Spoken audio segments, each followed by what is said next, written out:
వాస్తుగురు ఛానల్ను చూస్తున్న మిత్రులందరికీ నమస్కారం.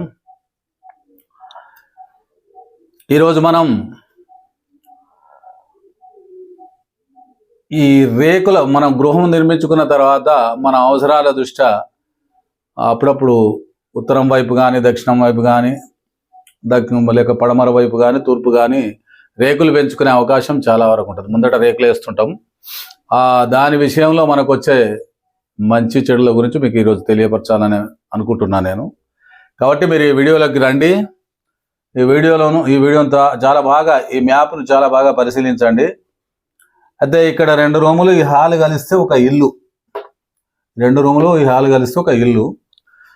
అప్పుడు ఆ ఇల్లు కట్టుకోవడమే వాళ్ళకి అంత కష్టం అన్న టైపులో నిర్మాణం జరిగిపోతుంటుంది. అట్లా దీనికి దాదాపుగా పడమర వైపు కానీ దక్షిణం వైపు కానీ ఉత్తరం వైపు కానీ తూర్పు వైపు కానీ సరిపడే ఖాళీ స్థలం ఉంది. అంటే కొంచెం ఎక్కువ ఉండడం వల్ల ఉత్తరం వైపు కొద్దిగా ఎక్కువ ఉండడం వల్ల మళ్ళీ ఒకసారి వీళ్ళు గోడను అంటుకొని ఇప్పుడు స్లాబ్ వేయాలంటే ఖర్చు ఎక్కువ అవుతుందని ఇలా రేకుల నిర్మాణం చేసుకోవడం జరిగింది. ఇది కూడా హాలే అయింది. ఇది హాలు, అక్కడ అది జరిగిపోయింది. ఆ తర్వాత ఇలా నడుస్తున్నటువంటి సందర్భంలో ఇప్పుడు తూర్పు వైపు అంటే ముందు ఈ ఇల్లు నిర్మాణం జరిగింది కాబట్టి దీనికి ఇక్కడ రేకులు ఉన్నాయి. ఇది పందిరిలా ముందట కొంచెం బండి గిండి పెట్టుకోవడానికి అక్కడికి వస్తుంది, బండి ఏదో ఒకటి ఏ వయసు అయినా పెట్టుకోవడానికి అక్కడికి వస్తుంది. ఇక్కడ ముంగడ కూర్చోవడానికి ఇల్లు చిన్నగా ఉంది కాబట్టి ముంగడ కూర్చోవడానికి అక్కడికి వస్తుంది. రేకులు వేయడం జరుగుతుంది. దీనికి పక్కన గోడలు లేవు. ఆ తర్వాత ఆలోచన ప్రకారంగా ఇక్కడ ఒక చిన్నది వేసి ఈ 2 గోడలు పెట్టుకొని దీని మీద రేకులు, ఎందుకంటే స్లాబ్ వేస్తే ఖర్చు ఎక్కువ వస్తుందని ఇక్కడ ఈ నిర్మాణం చేయడం జరిగింది. అయితే ఇక్కడ ఏం జరిగిందంటే ఉత్తరం వైపు ఇల్లుతో సమానంగా రేకులు వేయడం జరిగింది. దాన్ని ఒక హాల్ చేసుకోవడం జరిగింది. అలాగే తూర్పు వైపు కూడా ఇల్లుతో సమానంగా రేకులు వేయడం జరిగింది. అది ఖాళీ వదిలిపెట్టడం జరిగింది. అంటే దాని కింద కూర్చోవడానికి అట్లా ఇట్లా. అయితే ఇక్కడ జరిగింది అసలు కథ ఏంటంటే దీనికి వచ్చేసరికి ఏమైందంటే ఇక్కడ ఈశాన్యం అనే స్థలం ఏదైతే ఎక్కువ ఏర్పడ్డదో, ఇప్పుడు ఇదొక 10 ఫీట్లు పోయింది, ఇదొక 10 ఫీట్లు పోయింది అన్నప్పుడు ఇక్కడ కూడా 10 ఫీట్లు పెరిగినట్టే కదా ఇటు. అయితే ఇక్కడ ఈ స్థలం తెగిపోయింది. బాగా అర్థం చేసుకోవాలి మీరు. ఇది ఇక్కడ నుంచి 10 ఫీట్లు ముందు పోయింది అనుకోండి, 15 పోయినా 10 పోయినా, ఇక్కడ నుంచి 10 పోయినా 15 పోయినా 20 పోయినా 20 పోయినా, ఇప్పుడు ఇక్కడ దాకా వచ్చి ఇల్లు మందమే వేసుకున్నారు.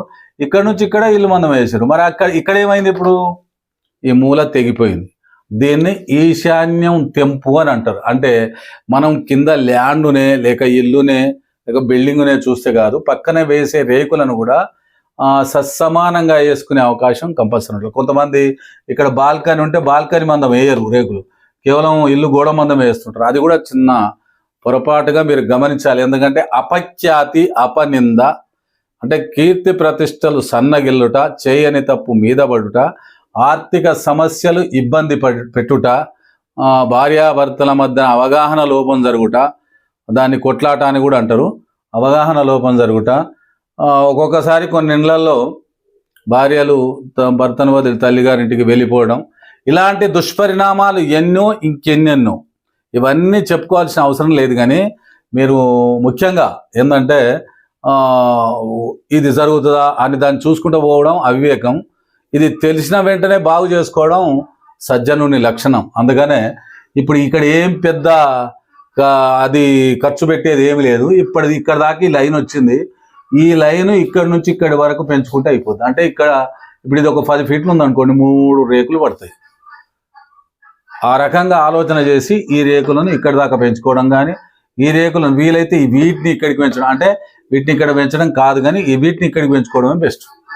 అందుకని మిత్రులారా, ఈ సున్నితమైన విషయాన్ని గమనించి వెంటనే మీకు ఏమైనా నష్టాలు మీకు ఇలా ఉంటే మాత్రం వెంటనే మార్చుకునే ప్రయత్నం చేయండి. లేక లేని ఈ దుష్పరిణామాల వల్ల వచ్చే అపనిందలకు, కీర్తి ప్రతిష్టలు సన్నగిల్లుట, ఆర్థిక దుస్థితి, ఇలాంటి విషయాల మీద, ఆలస్య వివాహాలు, ఇలాంటి విషయాల మీద మీరు అనవసరంగా వేరే నమ్మకాల వైపు పోయి ఇబ్బంది పడడం కంటే ఇక్కడ నుంచి ఇక్కడి వరకు క్లోజ్ చేసుకోండి.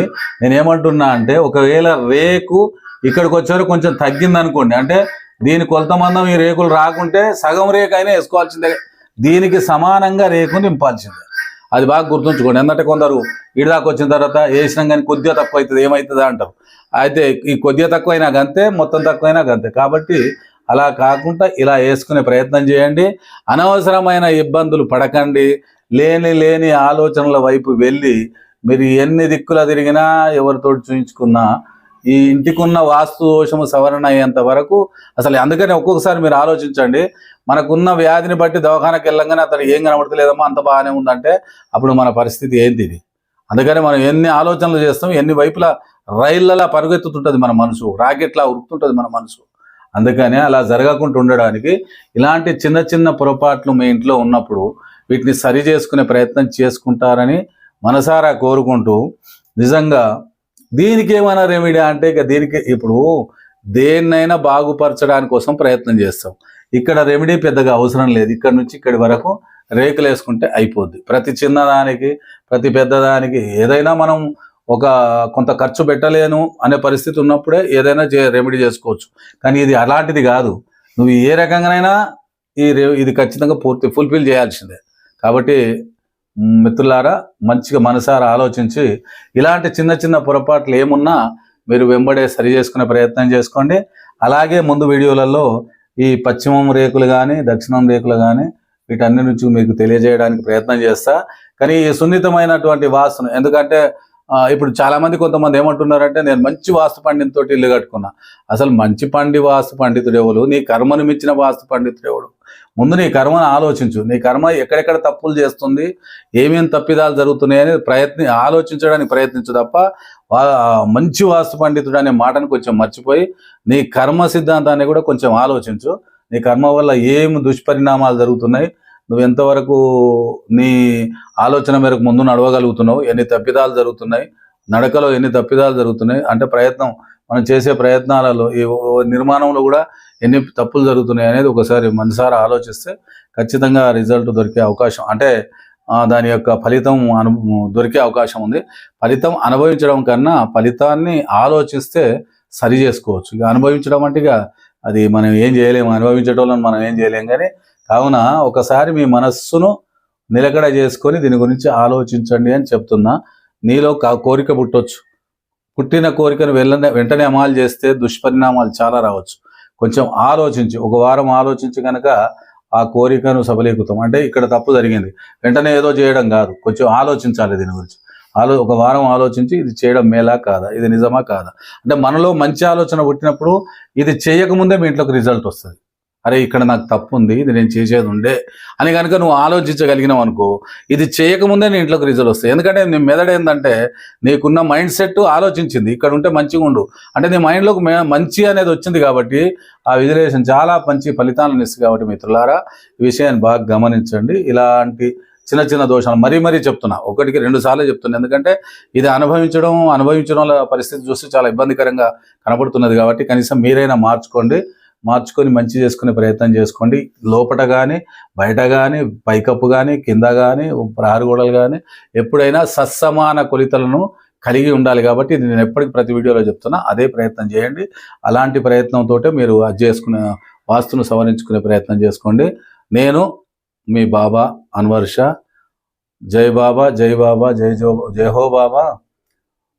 హజరత్ సయ్యద్ యాకూబ్ షా అలీ బాబా దర్గా షరీఫ్ బండనగారం.